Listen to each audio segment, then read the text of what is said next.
இந்த வீடியோவில் நம்ம எதை பற்றி பார்க்க போகிறோம்னா ஆர்டி அட்மிஷன் பார்த்தீங்கன்னா ஏப்ரல் 20ஆம் தேதி ஸ்டார்ட் ஆக இருக்குது.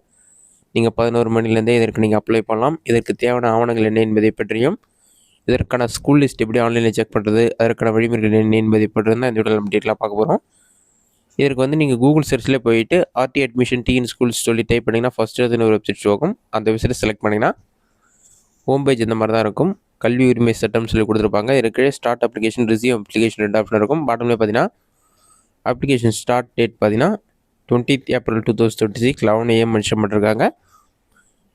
18ஆம் தேதி மே மாதம் வரைக்கும் நீங்கள் இதுக்கு அப்ளை பண்ணலாம். இதற்கான எசென்ஷியல் டாக்குமெண்ட்ஸ் என்னென்னு சொல்லி கொடுத்துருக்காங்க. உங்களுடைய passport size photo, birth certificate, Aadhaar card, ration card, income certificate, community certificate இது எல்லாமே தேவைப்படுன்னு சொல்லி மென்ஷன் பண்ணிருக்காங்க. இன்னும் டீட்டெயிலாக நீங்கள் செக் பண்ணுறதுக்கு இதிலே வந்து மோர் டீட்டெயில்ஸ்னு ஒரு ஆப்ஷன் கொடுத்துருக்காங்க. அந்த ஆப்ஷன் வந்து நீங்கள் செலக்ட் பண்ணுங்கள். அதை நீங்கள் செலக்ட் பண்ணிங்கன்னா டாக்குமெண்ட்டுக்கான லிஸ்ட்டு உங்களுக்கு டீட்டெயிலாக ஷோ ஆகும். என்னென்ன டாக்குமெண்ட் வேணும், அதற்கான சைஸ் என்ன, எவ்வளோ எம்பி கேபியில் இருக்கணும்னு சொல்லிட்டு எல்லா டீட்டெயில்ஸுமே கொடுத்துருப்பாங்க.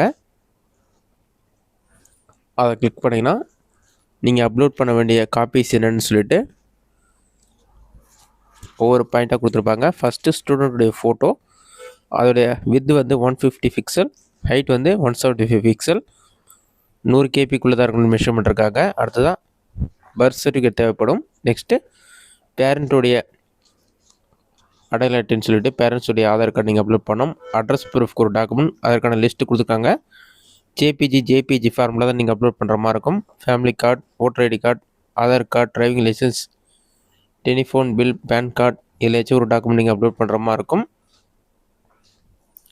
அடுத்ததாக நீங்கள் கேட்டகரி வைஸாக வந்து வீக்கர் செக்ஷன், டிஸ்அட்வான்டேஜ் குரூப் அதை செலக்ட் பண்ணிங்கன்னா அதற்கான டாக்குமெண்ட் கொடுத்துருக்காங்க. அதுக்கு டிஸ்அட்வான்டேஜ் குரூப்புக்கு வந்து கம்யூனிட்டி சர்டிஃபிகேட் தேவைப்படும்.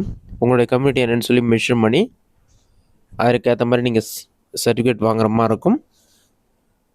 டிஸ்அட்வான்டேஜ் குரூப்பில் ஸ்பெஷலாக இருந்தீங்கன்னா அதற்கான டாக்குமெண்ட் நீங்கள் கம்யூனிட்டி சர்டிஃபிகேட் யார்கிட்ட வாங்கணும்னு சொல்லிட்டு கொடுத்துருப்பாங்க. இன்கம் சர்டிஃபிகேட் வந்து தாசில்தார் அல்லது ரெவன்யூ டிபார்ட்மெண்ட் வாங்கிக்கணும்னு சொல்லி மென்ஷன் பண்ணியிருக்காங்க. அந்த மாதிரி கம்யூனிட்டி சர்டிஃபிகேட், தேவையான சர்டிஃபிகேட் எந்தெந்த ஆஃபீஸர்கிட்ட வாங்கியிருக்கணும், அவங்களுடைய சைன் சீல் இல்லாமல் இருக்கணும்னு சொல்லி மென்ஷன் பண்ணிருக்காங்க. இதுதான் வந்து தேவைப்படும் டாக்குமெண்ட். இதெல்லாம் நீங்கள் ஸ்கேன் பண்ணி வச்சுக்கணும். நீங்கள் அப்ளிகேஷன் ஓப்பன் பண்ணி அப்ளை பண்ணுற மாதிரி இருக்கும். இந்த டாக்குமெண்ட்டை நீங்கள் ரெடி பண்ணிவிட்டு அடுத்ததாக பார்த்தீங்கன்னா ஸ்கூலுக்கான லிஸ்ட்டு நீங்கள் செக் பண்ணிக்கலாம். எந்தெந்த ஸ்கூலுக்கு இந்த ஆர்டி அட்மிஷன் வந்து எனபிள் பண்ணியிருக்காங்க, நீங்கள் எந்தெந்த ஸ்கூலுக்கு அப்ளை பண்ணலான்னு சொல்லிட்டு டாப்லேயே ஸ்க்ரோல் பண்ணிங்கன்னா அந்த வெப்சைட்கான ஹோம் பேஜ் ஓப்பன் பண்ணிவிட்டு வியூ ஸ்கூல் லிஸ்ட்னு ஒரு ஆப்ஷன் இருக்கும். அந்த ஆப்ஷன் வந்து செலக்ட் பண்ணுங்கள். அதை நீங்கள் செலக்ட் பண்ணிங்கன்னா ஸ்கூலுக்கான லிஸ்ட்டு எல்லாமே கொடுத்துருப்பாங்க. டிஸ்ட்ரிக்டில் எத்தனை ஸ்கூல் இருக்குன்னு சொல்லிட்டு இருக்கும். உங்களோட டிஸ்ட்ரிக்ட் செலக்ட் பண்ணிங்கன்னா எஜுகேஷன் டிஸ்ட்ரிக்ட், அந்த ஸ்கூலுக்கான கோடு, ஸ்கூலுடைய நேம், கோ எஜுகேஷன் என்னன்னு சொல்லிட்டு ஸ்கூல் டைப்புன்னு கொடுத்துருப்பாங்க. இந்த ஸ்கூலை செக் பண்ணிவிட்டு நீங்கள் இந்த ஸ்கூலை செலக்ட் பண்ணி அப்ளை பண்ணும்போது அப்ளை பண்ணலாம். இதுதான் தற்போதைய முக்கிய அப்டேட். இந்த வீடியோ உங்களுக்கு யூஸ் பண்ணிக்கிறேன். இந்த வீடியோ பிடிச்சது லைக் பண்ணுங்கள். வேறு சின்ன கமெண்ட்ஸில் கமெண்ட் பண்ணுங்கள்.